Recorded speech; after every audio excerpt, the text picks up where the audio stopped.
காவேரி வந்துட்டு பெட்ரூம்ல இருந்து வெளியில வரும்போது கரெக்டா வெண்ணிலாவும் விஜய் உட்காந்து பேசிக்கிட்டு இருப்பாங்க. விஜய் வந்துட்டு வெண்ணிலாவோட தலையெல்லாம் சீவி விட்டுட்டு இருப்பாரு.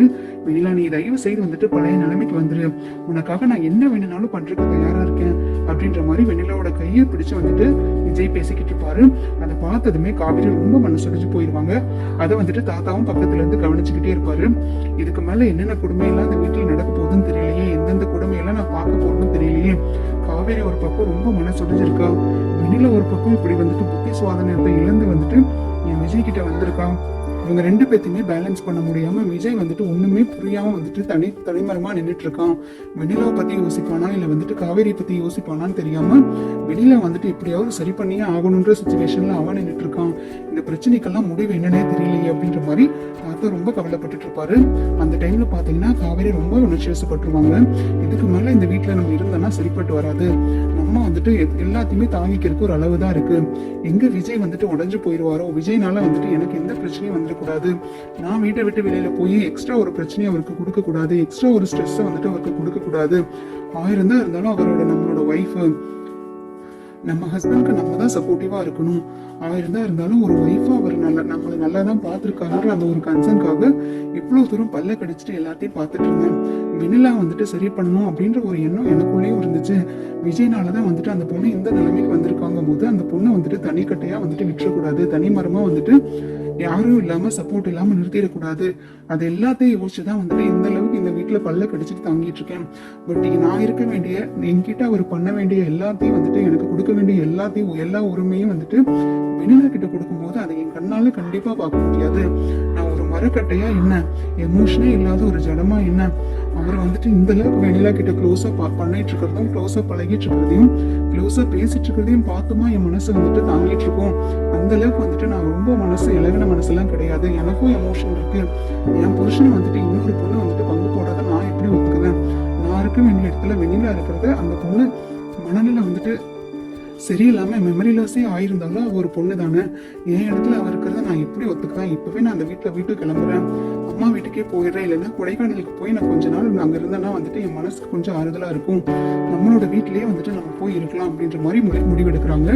அந்த டைம்ல பாத்தீங்கன்னா காவேரி அவங்க மனசுல நினைக்கிற எல்லா எமோஷன்ஸுமே வந்துட்டு ஒரு லெட்டர்ல வந்துட்டு எழுதி வைப்பாங்க. விஜய் அவங்க எந்த அளவுக்கு லவ் பண்றாங்க, விஜய் எவ்வளவு முக்கியமான பர்சன், அவங்களை A to Z இருந்து ஃபர்ஸ்ட் டே மீட் பண்ணதுல இருந்து இன்ன வரைக்கும் அவங்களுக்கு இருக்க எல்லா எமோஷன்ஸுமே வந்துட்டு ஒண்ணு விடாம காவேரி வந்துட்டு விஜய்க்காக லெட்டர் எழுதி வைப்பாங்க. அந்த டைம்ல பாத்தீங்கன்னா காவேரி அழுதுகிட்டே பெட்ரூமுக்கு ஓடும்போது தாத்தா அதை கவனிச்சுட்டு பின்னாடியே போவாரு. தயவு செய்து மன்னிச்சிரு காவேரி, விஜய்க்காக நான் உன்கிட்ட மன்னிப்பு கேட்டுக்கிறேன். விஜய் வந்துட்டு உன்னை பார்க்க கூட மாட்டேங்கிறான், நீ இருக்கிறத கூட மறந்துட்டது உண்மைதான், இருந்தாலும் அவன் நிலைமையை கொஞ்சம் புரிஞ்சுக்கோமா. அவன் என்னதான் இருந்தாலும் உயிருக்கு உயிரை காதலிச்ச ஒரு பொண்ணு வந்து மெமரி லாஸ் ஆகி யாருமே இல்லாத அனாதையா நிற்கும் போது எந்த ஒரு மனுஷனுக்கு தான் வந்துட்டு மனசு இலகாது. அது போக உனக்கே விஜய் பத்தி தெரியாதா, யாரோ ஒருத்தருக்கு ஏதாவதுன்னா அவன் தாங்கிக்கக்கூடிய மனசாமா, யாருக்குனாலும் ஓடி போய் ஹெல்ப் பண்ணக்கூடிய கேரக்டர், அதெல்லாம் பார்த்துதாமா அவன் மனசுடைஞ்சு போய் இந்த மாதிரி நடந்துக்கிறான். உன்னை வந்துட்டு நினைக்காம இருக்கிறதோ இல்ல வந்துட்டு உன் மேல பாசம் இல்லாம இருக்கிறதோ அர்த்தம் கிடையாது. நீ அவனுக்கு எல்லாமா இருந்திருக்கு, இனிமேலும் அப்படிதான், இந்த வீட்டுக்கு எல்லாமே நீதான் காவேரி. பட் எனக்கு என்ன பண்றதுன்னு தெரியல. நான் வேணா தாத்தா வந்துட்டு ஒரு முடிவு எடுக்கலான்னு இருக்கேன். விஜய் கிட்ட பொறுமையா பேசி வெண்ணிலா வந்துட்டு நம்ம கெஸ்ட் ஹவுஸ்க்கு அனுப்பிடுறேன், எனக்கு கொஞ்சம் மட்டும் டைம் கொடுமா, தயவு செய்து எந்த முடிவு எடுத்து இந்த வீட்டை விட்டு மட்டும் போயிடாத. நான் வெண்ணிலாவை எப்படியாவது நம்ம கெஸ்ட் ஹவுஸ்க்கு அனுப்பி அங்கிருந்து ட்ரீட்மெண்ட் பார்க்கறதுக்கான எல்லா ஏற்பாடும் அங்கிருந்தே பண்றேன். ஆனா விஜய் வந்துட்டு இதுக்கு ஒத்துக்குவானான்னு தெரியல. உடனே போய் வெண்ணிலாவை இந்த வீட்டை விட்டு அனுப்பணும் அப்படின்ற மாதிரி சொன்னா அவன் தாங்கிக்க மாட்டான், அவன் ஒத்துக்கவும் மாட்டான். அது எப்படி நாசுக்கா பொறுமையா எந்த மாதிரி டைம்ல சொல்லணுமோ அந்த மாதிரி டைம்ல சொல்லி அவனுக்கு புரிய வச்சு ஒத்துக்க வச்சிடுறேன். ஏன்னா இப்போ நான் சொன்னேன்னா கண்டிப்பா வந்துட்டு அவன் ஒத்துக்க மாட்டான், இதனால பல பிரச்சனை வரும் தான் தாத்தா கொஞ்சம் பொறுமையா இருக்கேன். நீ தயவு செய்து புரிஞ்சுக்குமா, கொஞ்சம் மட்டும் எனக்கு டைம் கொடுமா, வெண்ணிலாவை எப்படியாவது இந்த வீட்டுல இருந்து நான் அனுப்பிடுறேன், அது வரைக்கும் கொஞ்சம் பொறுமையா பல்ல கடிச்சிட்டு இருமா, நீ அம்மா வீட்டுல கூட போய் கொஞ்ச நாள் இருக்கிறதுனா நைட்டுக்கு மட்டும் கூட இங்கே வா, எங்களுக்கு எந்த பிரச்சனையும் கிடையாது. ஆனா இந்த வீட்டை விட்டு போறதுக்காக முடிவெடுக்கிறதோ இல்ல விஜய் விட்டுட்டு போறேங்கிறதுக்கான முடிவெடுக்கிறதோ மட்டும் பண்ணிடாத, தயவு செய்து உங்ககிட்ட கேட்டுக்கிறோமா அப்படின்ற மாதிரி காவேரி கையை பிடிச்சிட்டு தாத்தா கெஞ்சி கேட்பாரு. ஐயோ தாத்தா, நீங்க இப்படிலாம் என்கிட்ட பேசாதீங்க, இப்படிலாம் வந்துட்டு நீங்க பேசுனீங்கன்னா கூட என்னால தாங்கிக்க முடியாது. நான் உங்களை எல்லாம் யோசிச்சு விஜய் எல்லாம் யோசிச்சுதான் வந்துட்டு வெண்ணிலா வந்துட்டு இங்க கூட்டிட்டு வரக்கான முடிவு எடுத்தேன். எல்லாரும் என்ன திட்டுறீங்களே, இப்படி ஒரு முடிவு எடுத்துட்டேன்னு.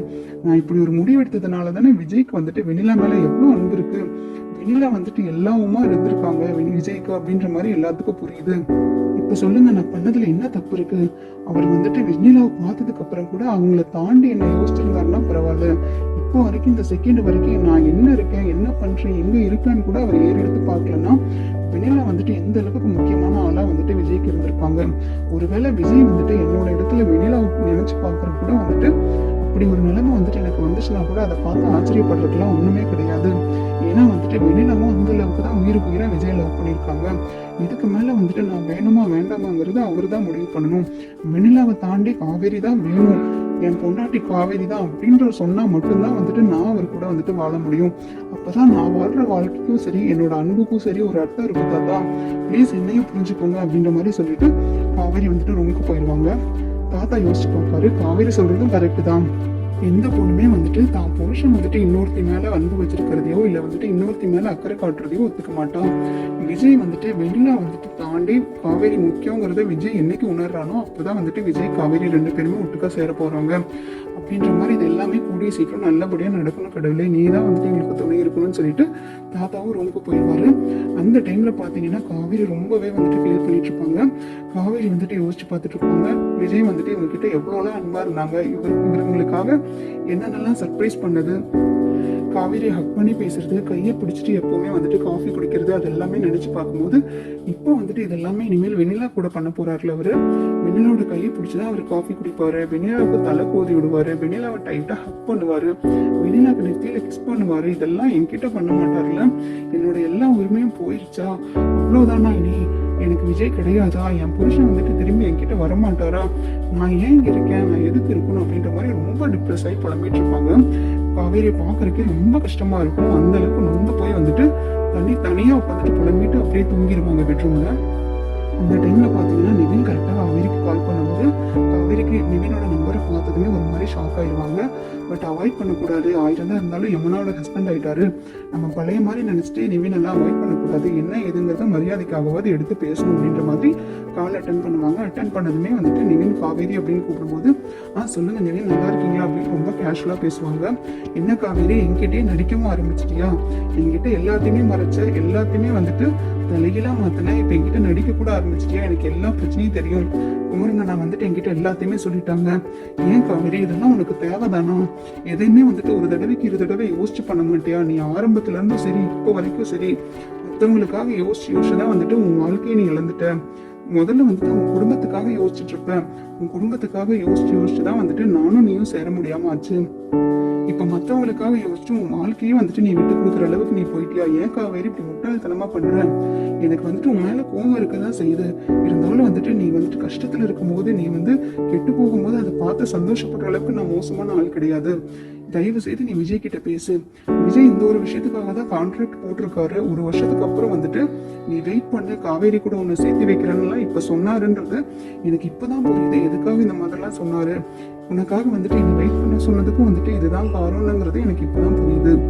ஆனா உன்னே உனக்கு காவேரி நான் சொல்றேன் கேட்டுக்கோ, அன்னைக்கு என்கிட்ட கூப்பிட்டு வந்துட்டு நிவின் என்னை கூப்பிட்டு வந்துட்டு விஜய் பேசும்போது அவரோட அன்பு எனக்கு எவ்வளவு தூரம் ஆழமா இருக்குங்கிறது நல்லாவே புரிஞ்சுது. காவேரி தான் எனக்கு எல்லாமே, அவளை என்னால விட்டு கொடுக்கவே முடியாது, அவளை தாண்டி என்னால எதுவுமே யோசிக்க முடியாதுன்னு என்கிட்ட அவ்வளவு ஓப்பனா தெல்லா பேசினாரு. அந்த விஜய்க்குள்ள இருக்க உன்னோட அன்பு வந்துட்டு நீ தான் வெளிக்கொண்டு வரணும், அவசரப்பட்டு எந்த முடிவும் எடுத்துறாது காவேரி, எல்லாத்துக்கும் எல்லாமே பாஸ்ட் லைஃப் இருக்கதான் செய்யும், பாஸ்ட் லவ் இருக்கதான் செய்யும், ஏன் உனக்கு இல்லையா எனக்கு இல்லையா, அதுக்காக வந்துட்டு நீ மற்றவங்களுக்காக அந்த லைஃப் விட்டு கொடுத்துறாத, உனக்காக நான் எப்பவுமே சப்போர்ட்டா இருப்பேன்.